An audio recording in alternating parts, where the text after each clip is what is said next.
where I'm going to start today. Now, my first guest I've been communicating with for the past couple of weeks. CJ has 39 years of teaching experience. She's been in school management roles, sat on boards of trustees, as well as been part of the Post-Primary Teachers Association and the wider union movement. Nowadays, she is a relief teacher filling short and long-term relief for schools. She reached out to me after she became aware that a lot of young female secondary teachers are upset that the PPTA's Women's Committee now explicitly includes trans women and non-binary people. These women fear speaking out because of potential professional consequences, including job loss or disciplinary action. CJ says while protecting the identity of these teachers, she wants to get the story out there along with issues of union governance and the influence of the New Zealand Council of Trade Unions. And she joins me now. CJ, hello. Hi, Leah. How are you this afternoon? I'm great, and it's good to talk to you. We've been back and forth for a couple of weeks, and did I cover off your experience correctly? Yes, for I you think, to say, I think so you you've did. got decades of experience. Yep, probably more than I should have. CJ, while you aren't full-time, you are still in contact with a lot of teachers. Is that correct? Oh, yes, I've been working very regularly for quite some time. So, yes, Yeah. and I was alerted to this by a colleague who emailed me, obviously not via school. And I'm going to quickly read out a little bit about what she has written. I've got 3 teachers whose permission I've got today to actually refer to what they are complaining about. Sure. Hi, CJ. Check out the PPTA collective news notice. I've copied the excerpt Women's Committee.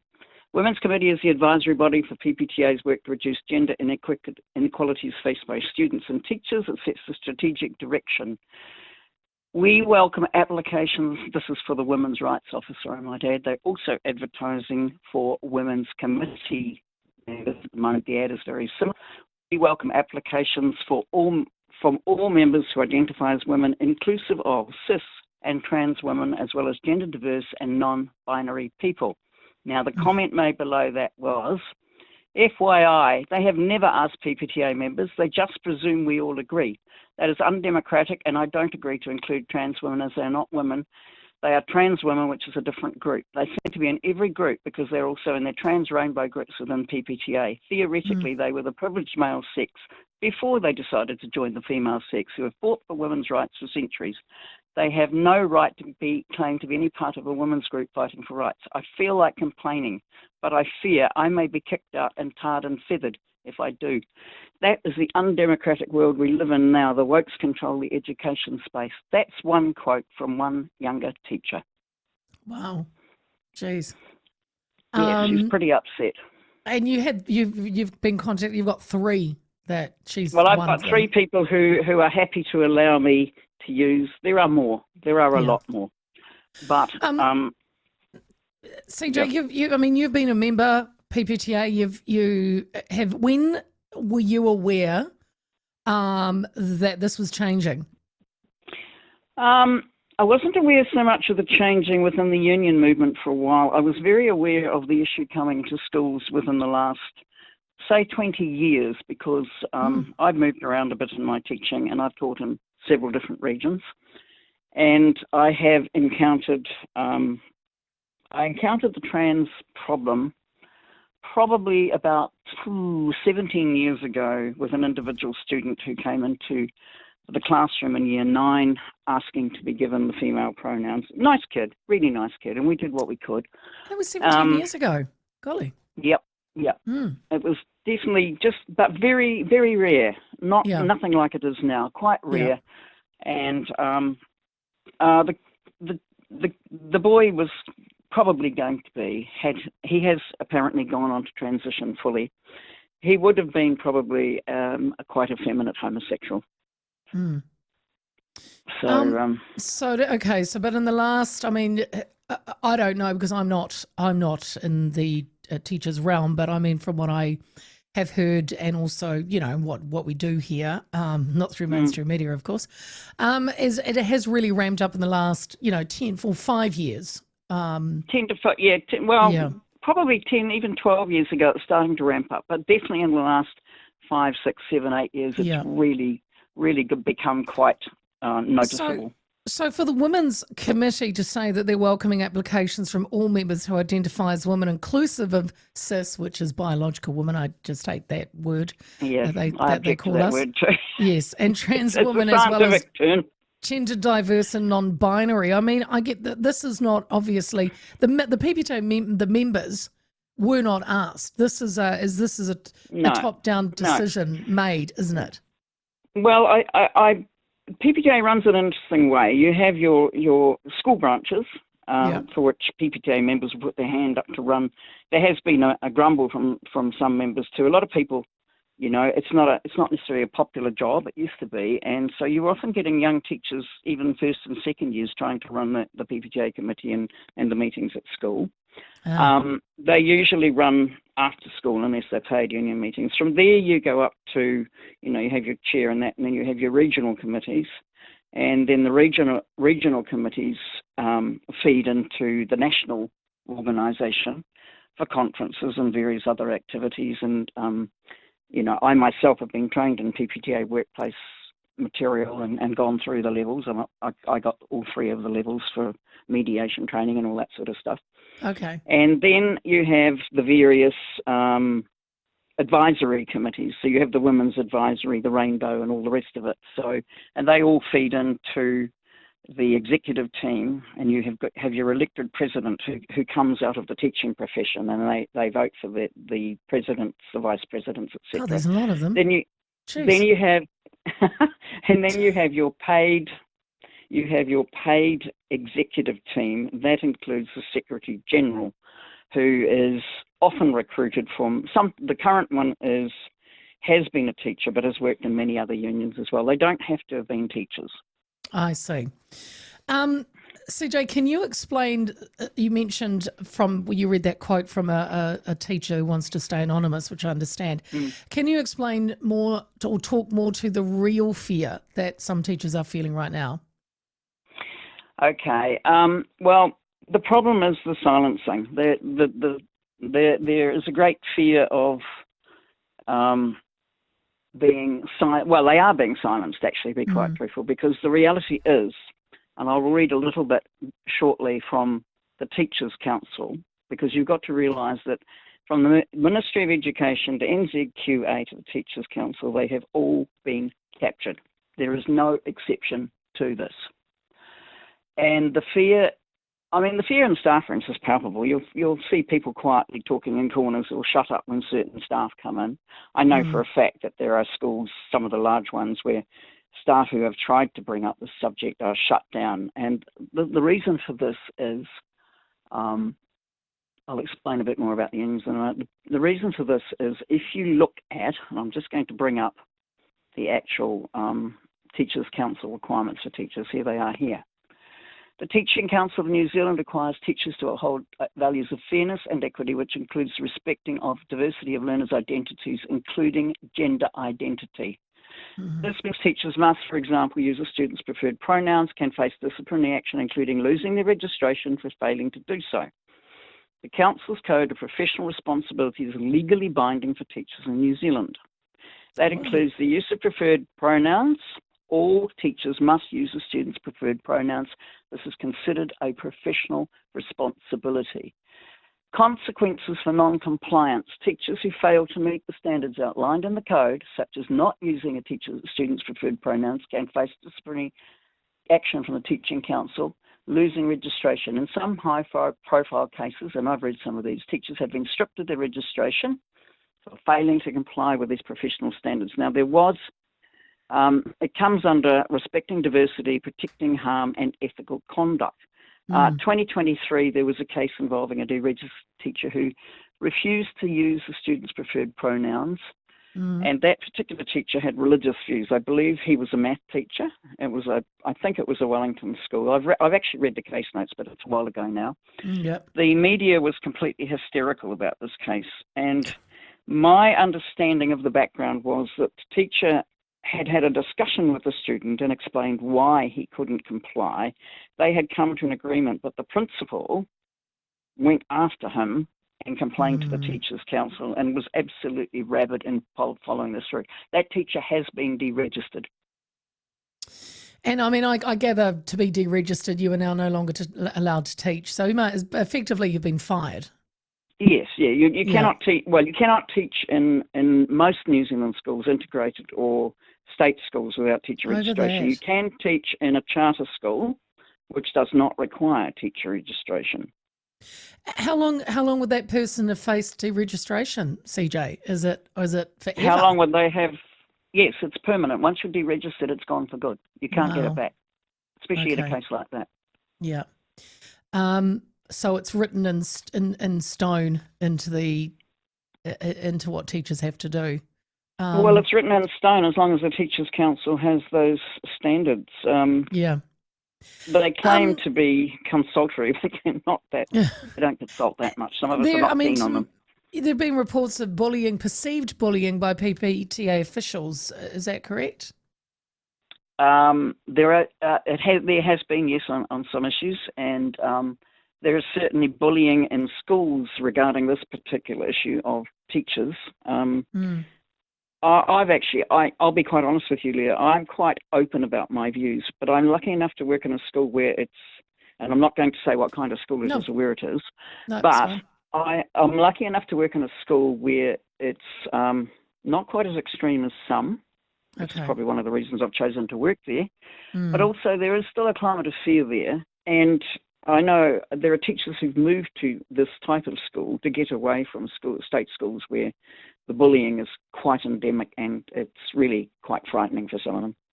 So you and the other teachers there don't have to use the children's pronouns? Oh, well, we would if there were kids like that. There are very few of them. Okay, interesting. It sort of depends. It's interesting because if parents were to Google which schools are most empathetic to the situation, you would find, by going to Reddit Substacks and things like that, that you would probably be able to find out which schools were the most extreme in this and which were not. But all schools, if they are state or integrated, must comply with this to a greater or lesser degree. Now, this isn't confirmed, CJ, but you believe there was also a push over pay equity adjustments for Māori and Pacific teachers. Well, I have some information on that. Can we just, before we go to that, can I just talk a little bit about the CTU and the unions and how they've been captured? Well, that was my next question. Yeah, we are going to get to that. Well, Don't you worry, all I right, have it, CJ. I got it. I got you. Right. Okay, yes. All right. So I have, like I said, I have various people. I want to talk to some of the teachers' experiences as well, because I've had a number of communications about this, let's say. All right. So let me address this in detail. This whole business was first mooted at the last lot of pay negotiations under Labour. As I told you earlier, I've got a bit more information about this now. And it even went forward to the mediation table, where it was thrown out by the mediators because no research had been done into how other businesses, etc., treat Māori employees, i.e. no justification in similar competitive areas. They wanted a separate pay scale for both Māori and Pacific teachers because they said, and I've heard this before, it's been coming for some years, that their workload was higher than ours due to their subjects being new courses and everyone coming to them for help. No research has been done, and if this is one of my other communicators, and it has, I suspect, would have been canned due to there being no precedent in any other area for paying either race, culture, or more.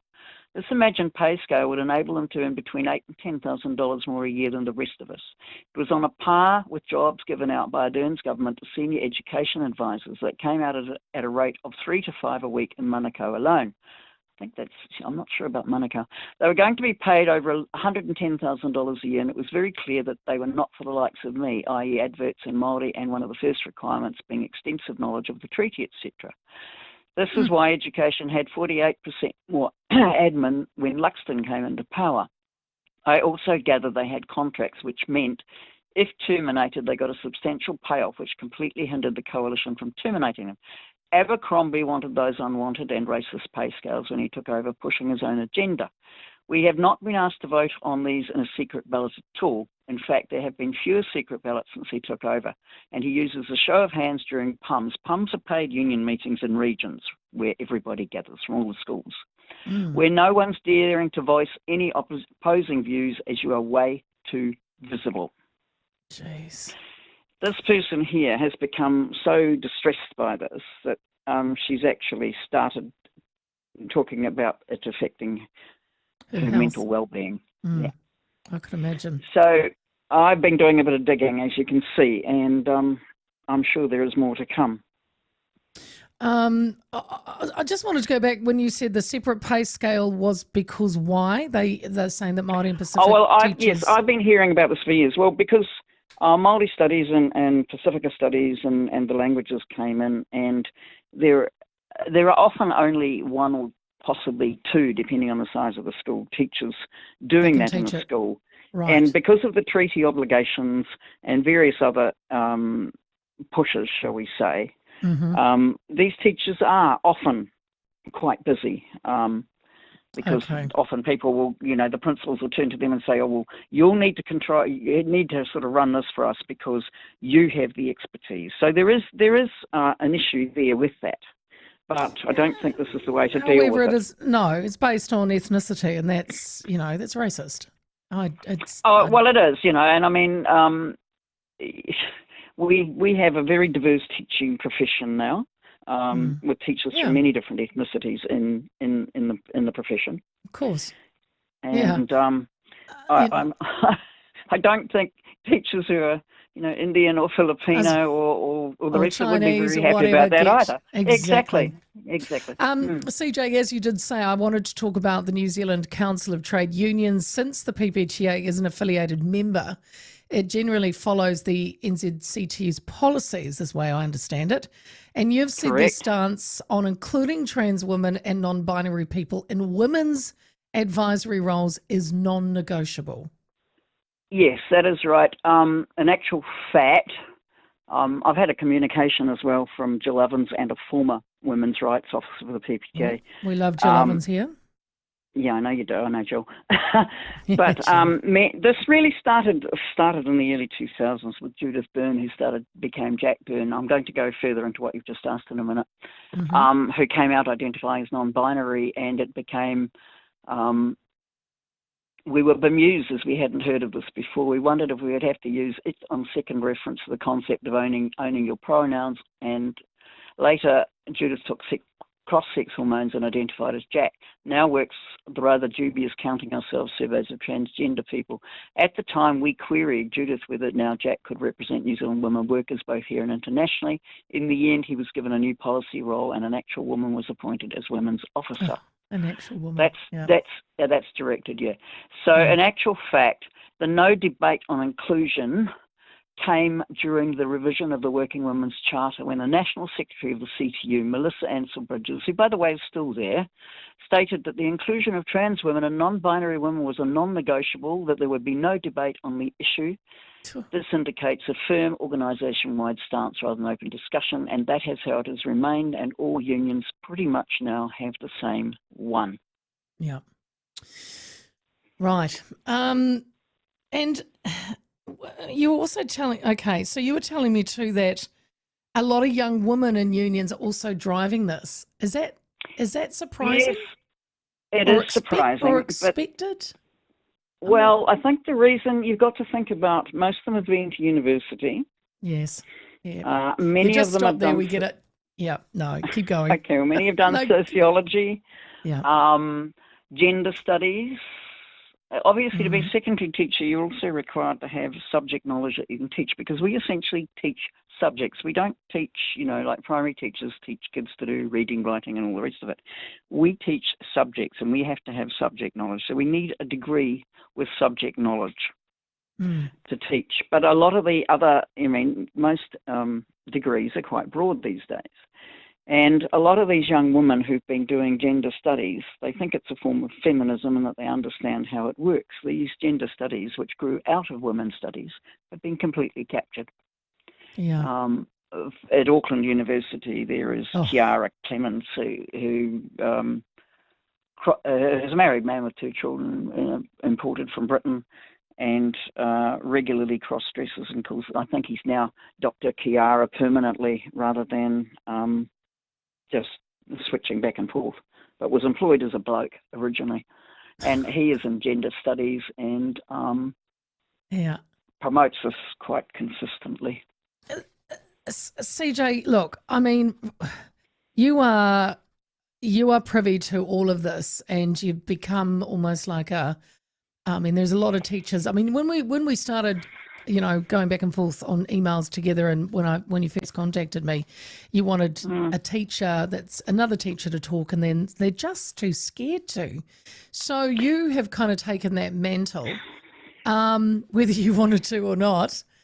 And so, okay, so for the way I'm seeing it is, all the unions are captured, right? The Women's Council's captured. It goes the National Council of Women are all the way through. Yeah. Absolutely, they're all captured. So okay, what do you do then? Because what do you do? These people that are scared, I understand it. They don't want to lose their jobs. They don't want to be deregistered, but they can't say anything because for fear that they will lose their jobs. So what do you do? Well, I think, people like me have started speaking out and saying, well, stuff it. We're at the end of our teaching career. We'll take the punt. And because I have been speaking out, people have started talking to me because they know what I think. And I think the only way, you're probably aware that there are so many groups springing up now. There are locked Facebook pages all over the place for people to talk. Some of the people who I have quotes from, and I'm going to give you another quote from another teacher in a minute, it's going to shock you. They're actually logging into these, being vetted, and then being able to speak freely. They're the only places they can speak safely without the risk of losing their jobs. But perhaps if more of the older teachers like myself, who aren't afraid anymore, or just don't care, to be quite frank, can start speaking out, maybe people will be able to begin to free themselves of this fear. But I do believe that the government and government departments are also responsible, and there need to be changes in there, because unless you change policy, you're not going to change that and take that away. Correct. The two things, there are two things that Western democracies are bought in on, and it's freedom of conscience and freedom of speech. Yeah. And when I was young, I went out and protested about things, and I've actually been assaulted for some of my views, but I haven't changed my opinion that people need to be able to speak what they see as their opinion, whether you like it or not. Because if we lose that, then we lose everything, basically. We are no longer a democracy.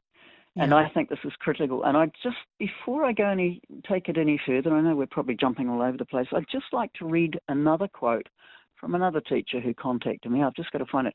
Bear with me, because I actually made a lot of notes for this, and I'm actually looking at them. All right, here's another teacher. Thanks for letting me know about the concerns raised by the young teacher. The PPTA is completely captured by gender ideological dogma and transactivism, with no thought or concern whatsoever for the serious harm to the nation's children and young people. They've never held discussions along such lines. The union supports, even encourages children and young people, and this is true of Teachers' Council, etc., to be their authentic selves.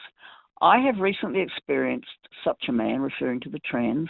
Hang on, I'll just read that. I don't recall the membership being widely consulted on this decision. In fact, they've never been, to undermine the sex-based rights of women by accepting that men can claim to be women by merely saying so and putting on a dress and makeup. I have recently experienced such a man using the women's staff toilets at an all-straw secondary school, which is captured by this dogma. It is an affront to my rights as a woman to be able to use toilet facilities in private and safety without a man there. This school has other toilet facilities that this man could have used. And there's more about that. There's more about PPTA meetings and the fact of blacklists and all the rest of it. I'm getting quite long communications from people now, and they're angry. Yes. And I understand. I mean, that is another shocking message that you've got. I mean, CJ, how do you That's a lot that you're also taking on when I mean, what do you go back to them with? I mean, uh, what can you, Well, do some you of feel the the pressure now? Are you starting to feel like, what am I to do? Well, I felt the pressure before I decided to contact you, Leah, but I felt that I couldn't remain silent because um, I respect my colleagues and Mm, I feel for them. And yeah. it's very difficult out there because you know yourself what it's like to be bullied and driven out. Mm-hmm. Um, and they've got families, they've got mortgages, they've got rents to pay, they have, Absolutely. I get it. we all Yep. have those things, but Yep. they're also vulnerable because they're partway through their careers. They're not at the end of them. Yeah. And I really feel sorry for the youngsters who are starting out because they've got so many hurdles to jump. I think that's why we're Oh, going to see a drop in teachers or people wanting to be teachers unless a lot of this stuff is sorted out. I mean, as a relief teacher who is fully registered, which I am, mm, I find it extremely insulting, having been teaching for so long, to have to go through the hoops to renew my registration when I actually am very experienced in the classroom and have proven myself. I'm still doing degrees. I got another master's degree the other year. oh, I now have 2 master's degrees. yeah. So, and that's because of interest, not for anything necessary. But the point is, I understand why these requirements are there for newly registered teachers from overseas or people who've never taught before, but that needs to be looked at as well. But for my colleagues, they are really frightened about what's going on and they just feel hemmed in. And so in the end, I just felt I had to speak up. If nobody was going to do it, I had to. I have to Yeah. put my money where my mouth is. Yeah, CJ, and I look, I really appreciate it, and I think, like you said, it has to change within. I mean, it has to be the government has to the policies have to change. If it's written in, the teachers are following supposedly what they're told to do. Yet it's now got to a point where, as you've given us so many examples, that if you don't agree, you are told to shut. You've got to shut up. Well, And also keep the other going. problem also is, um, if you don't shut up, somebody could make an anonymous complaint to the Teachers' Council about you. A parent can complain about you. A student can complain about you. I was on a Reddit last night, a trans Reddit, where I was shocked to see a youngster, well, I saw 16-year-olds asking where they can get their breasts cut off, but there was Oh dear also a God. youngster who was still at school whose parents were not accepting his idea. So he lied to the school and told them that they were abusing him and his siblings, and the police got involved. And then he was screaming out for help on that, saying, "Oh, what have I done? I don't know how to handle this. I lied. I didn't tell them the truth." And there were people there, adults, on that Reddit, and I can send it to you if you want to see the link, Mm. saying, "Oh, but it's not your fault. They're not looking after you properly, and they're not accepting you as you are." This reminds me of the Hitler Youth and the Nazis and the communists, for that matter, where they were encouraged to tell on their parents and tell lies just to. Yeah, get what they So want. anyway, yeah, So, absolutely. all right, CJ, what is the hope now that you've spoken to me, and raising awareness? Um, Well, what would, what's the next step? I'm not sure at this point. Hopefully, if people listen to this, Mm. obviously you're not mainstream media in that sense. You're one of the few No, free we're not. medias we have available at Mm. the moment, actually. Yeah. I hope more people who hear this, and I know the word went out today on various Facebook pages, Mm. that people listen, think, and start talking about this and start fighting it somehow or other, even if you set up quiet little groups in the background and start building confidence and links and things like that. Yeah. I haven't let one of my whistleblowers, shall we say, know what I've done today. I will send this.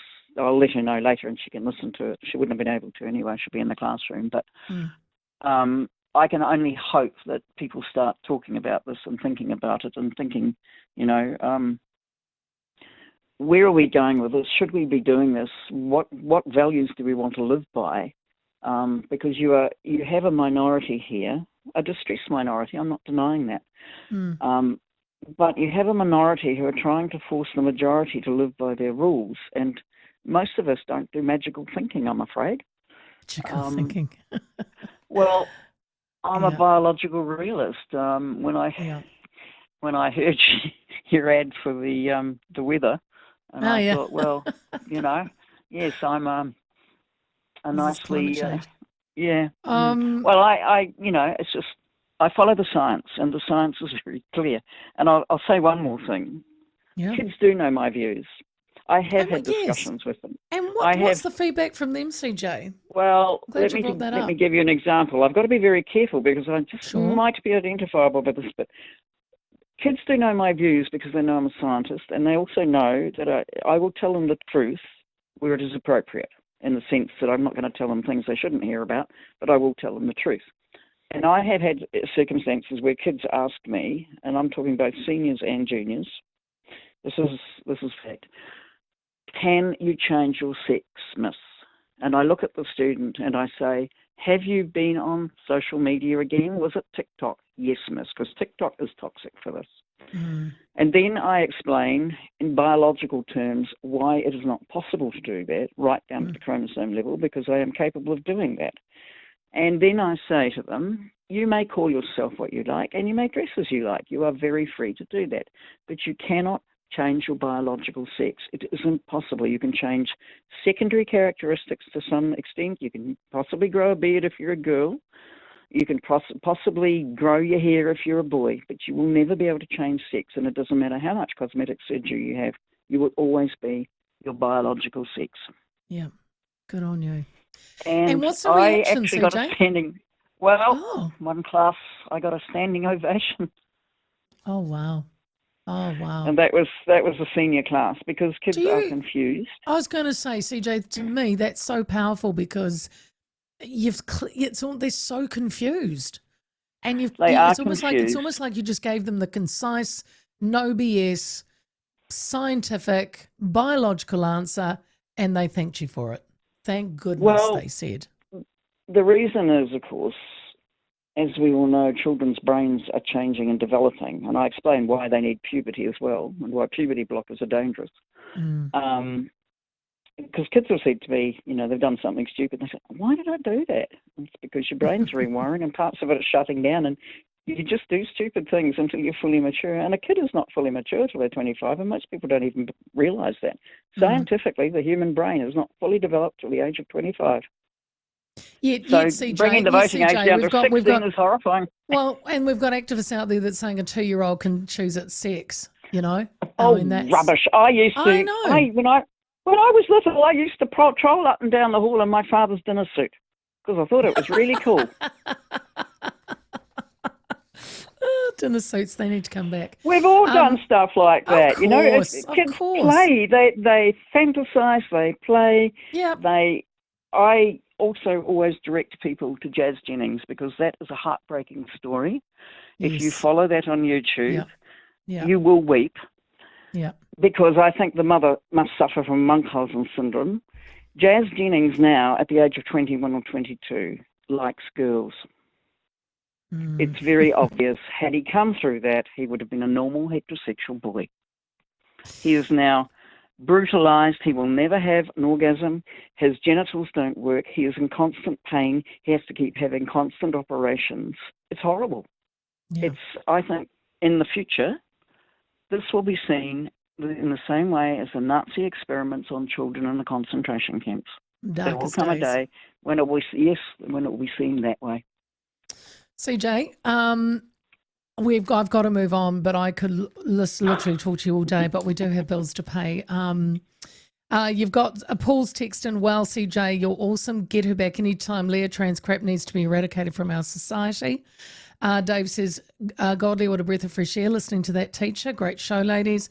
Lynn's just said CJ is a heroine. So that's nice to hear.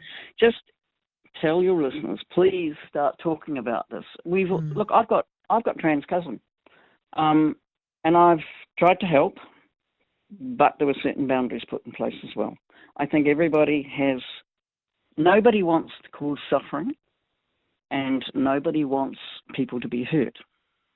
But reality must take precedence over fantasy. And there's nothing to stop people dressing as they wish, calling themselves what they wish, and doing what they wish, because that's fine. It's just that you can't force other people to believe what you believe when it's clearly not true. Clearly. CJ, thank you so much. I appreciate it. I'm glad we got to talk. I have a feeling we're going to talk again. That is CJ. Thanks, Leah. There's many things I've got to talk about on this one. But anyway, thanks for your call. We'll talk again. Thanks, CJ. Great interview. Thank you, Glenn. She's a formidable force, is our CJ, isn't she? But